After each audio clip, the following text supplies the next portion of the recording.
I watched my sister, Nneka, cry as she put on a dress made of real gold. She wasn't crying because she was happy. She was crying because in 1 hour, she was going to be the fifth wife of Chief Okeke, a man who was 80 years old and walked with a stick.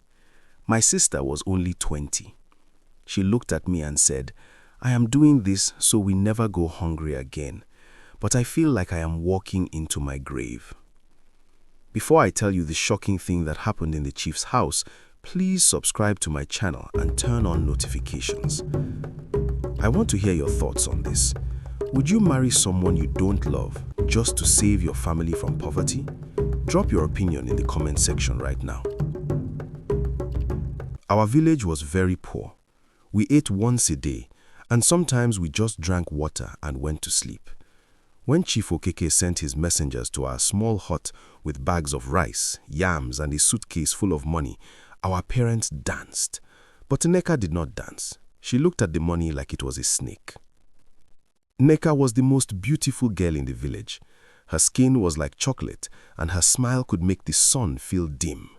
She wanted to marry a young man she could grow old with, but the hunger in our house was too loud, so she said yes to the chief.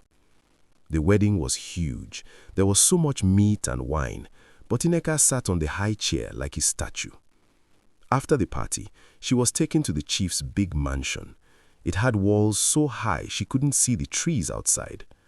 For months, Nneka was miserable. The chief was not a bad man, but he was very old.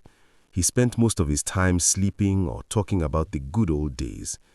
Nneka had all the gold jewelry she wanted, but she had no one to talk to. She was like a bird in a golden cage.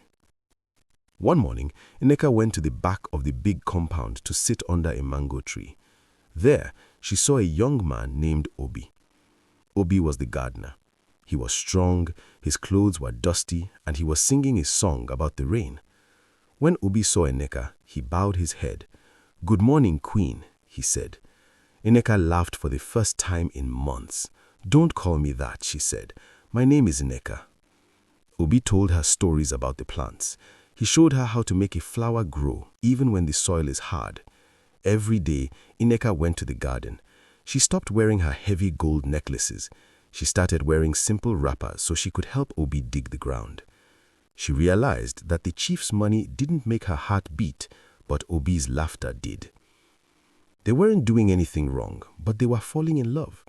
They talked for hours about their dreams. Obi didn't have a penny, but he made her feel like the richest woman in the world. One day, the chief found them sitting together. Nneka was terrified. She thought the chief would punish them or throw them out. But the chief did something shocking. He sat down slowly on a wooden stool and looked at them. He saw how Nneka's eyes were shining, a way they never shone when he gave her gold. He sighed and said, "Nneka, I bought your hand with money, but I could never buy your heart. I am an old man. I don't have much time left. I wanted a beautiful young wife to make me feel young again, but I see now that I was being selfish." The chief did not get angry. Instead, he made a plan. He told the village that Obi was his long-lost nephew. He let Obi move into the main house and learn how to manage the business. A year later, the chief passed away peacefully in his sleep. In his will, he did something nobody expected. He left his house and half of his wealth to Nneka and Obi. He wrote a note that said, "Money can buy a bed, but it cannot buy sleep. It can buy a house, but it cannot buy a home."